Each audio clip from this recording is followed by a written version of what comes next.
Okay, back once again, and I was going to pick up with Jeanie and continue on the subject of are the Mormon people what they appear to be. Jeanie was cute as could be. Janet was a very, very beautiful girl. Jeanie was just vivacious and exciting, and she'd been a cheerleader, well, excuse me, head cheerleader, as she reminds me, and they'd won a national title or something there in Oklahoma, and that's something to be proud of. And she was, I think, 23 maybe when I married her. And of course, here come all the Mormons now from church. Hopefully they will not be throwing oranges and watermelons and Book of Mormons up here, or sending the missionaries up to save my salvation. But good Lord, here's a family of 5 or 7. Jesus, I shouldn't be laughing. I have 14 kids, but I'm not part of that group anymore. So Jeanie was, an attractive wife, and a wife that really wanted to work. She was really one that was committed. And we had, see, I decided to record, and now I've got 12 people standing down by the pond talking, and I'm sure you're picking them up in the background. And I don't know. It's just life. I think Jesus hates me. But anyway, getting back to Jeanie. Jeanie was a returned missionary for the Mormon Church. Now, most of us that know of or hear of returned missionaries, we believe that they've lived a certain quality, standard of life. And they carry a certain amount of dignity and a certain amount of morality. Now, since we're discussing what people say and what they do, and truth is a defense for libel, Jeanie's dad was not a member of the church. Her mom was. Her mom weighed 300-400 pounds most of her life and was a pig. She was a hoarder, and the kids lived in absolute squalor. And the father was just an ordinary kind of an electrician type guy. And he divorced the mother, Malvina, because she was a pig. And the Mormon Church paid for Malvina's attorney to try to beat Bill in the courts. And this was years ago, back in the early 60s or 70s. When men didn't get custody. Well, Malvina was such a poor mother that Bill did get custody. And Jeanie and Brenda and Nancy, those 3 girls, became part of Bill's new family when he married a new woman who had 2 children. So in that family they had 5 altogether. Well, you know, when you see these videos of the country music where the girl is cute as can be and the father is chasing the boy away with a shotgun, well, Bill Wynn invented that. Jeanie had a boyfriend in high school. His name was I'm laughing so much I can't even think of his name. Bo. I guess B-O, or it might have been B-O-U, I don't know, in Oklahoma. And Bill was just sure that Jeanie and Bo were not just spending too much time together, but the way they spent their time, Dad did approve of. Well, of course, Jeanie, being LDS, she would never lie. So for about 2 years, junior and senior high school, she lied her face off about Bo and her relationship. And I don't want to be, overbearing, crude, and rude. But, people tell the truth about me. I can handle the truth.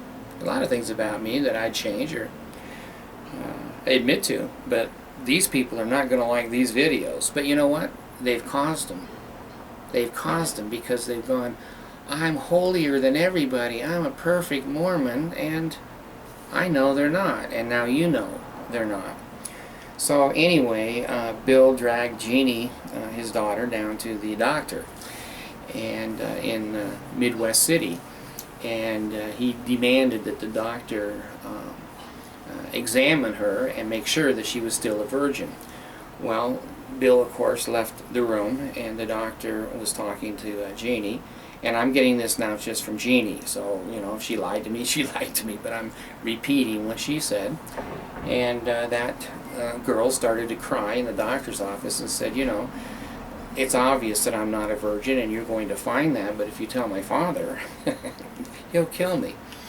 So the doctor was very professional and came out and told Bill, she's just like she was when she was born. And that made Bill happy, even though it was a lie. And Jeanie had perpetrated that lie. And it wasn't a 1 or 2 or 3 situations with Bo and Jeanie.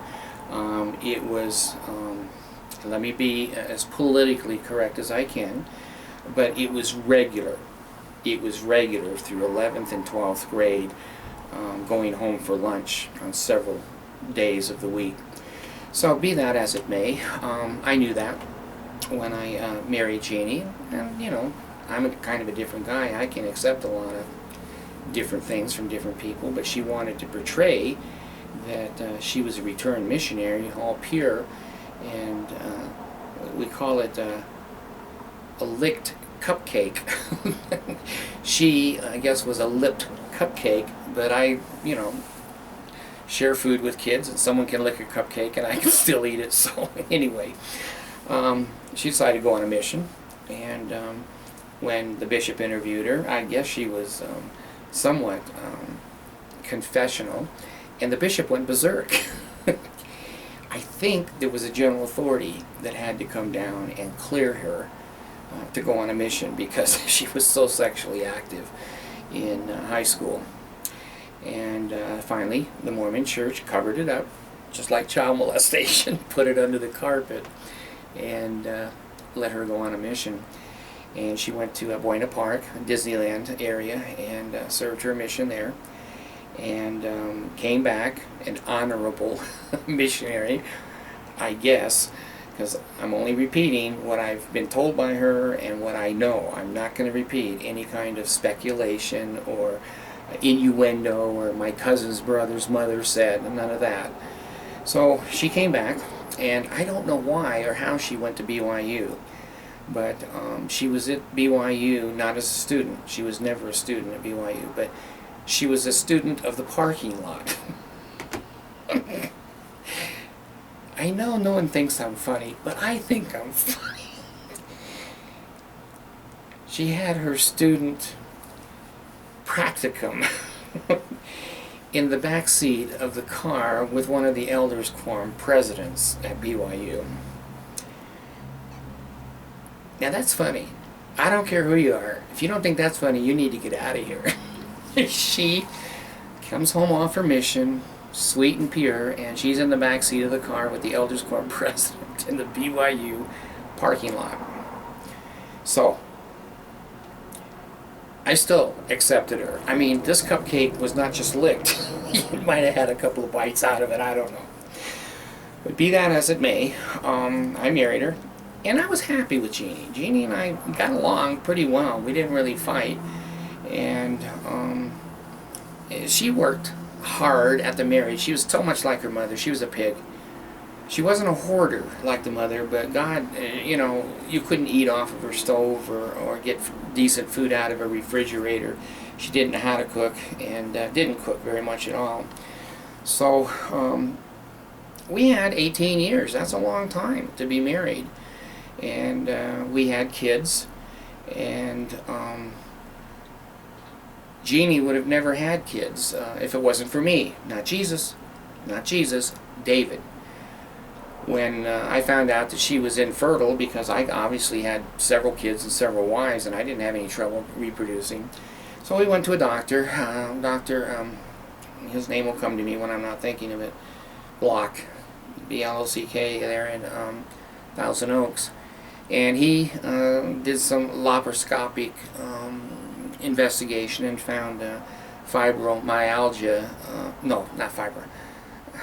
Getting old.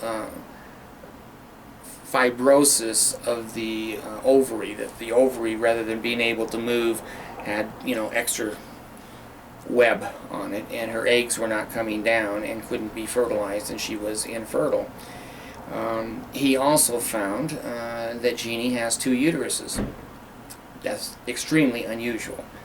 But he and I then began to consult on what the procedure or the prospect of her ever becoming pregnant. We didn't know when she had a period if that was coming from the left uterus or the right.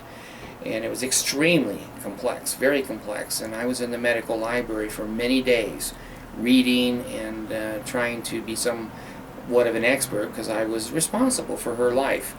And I wasn't going to let her be hurt, and if she could have a baby, I wanted her to have a baby. So let me stop here, and then I'll pick up on the baby thing with Jeanie in the next round here. Thank you.